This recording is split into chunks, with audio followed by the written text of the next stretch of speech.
வணக்கம், என் பேர் ஜீவிதா. நான் பேட்ச் 59ல் இருக்கேன். நான் சிங்கப்பூரில் இருக்கேன். எனக்கு வயசு 38 ஆச்சு. நான் இந்த சித்தா கிளாஸில் எப்படி சேர்ந்தேன் அப்படின்னா, என்னோடய ஃப்ரெண்டு அவங்க 2 வருஷமாக இந்த முத்ரா கிளாஸில் படிச்சுட்ருக்காங்க. அவங்க மூலியமாக தான் நான் எனக்கு சேர்ந்தேன். எனக்கு பேக் பெயின் ரொம்ப அதிகமாக இருந்துச்சு. ஏன்னா எனக்கு ஹீமோக்ளோபின் லெவலும் அயன் டெஃபிஷியன்சி இருந்ததுனால எனக்கு உடம்பு அடிக்கடி ரொம்ப டயர்ட் ஆயிடுது. கை காலெலாம் ரொம்ப வலியாகும். ஒரு கிச்சனில் என்னால் ஒரு அரை மணி நேரம் கூட நின்று சமைக்க முடியாது.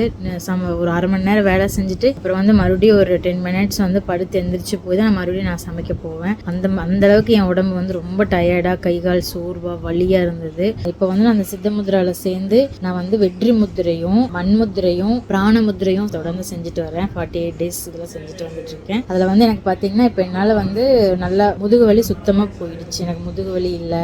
சாலை ஜெயகல்பனா அம்மா அவங்களுக்கும் ஐயா மருதமலை ஐயா அவர்களுக்கு நான் ரொம்ப இது மூலிமா தேங்க்ஸ் சொல்லிக்கிறேன். ரொம்ப நன்றி.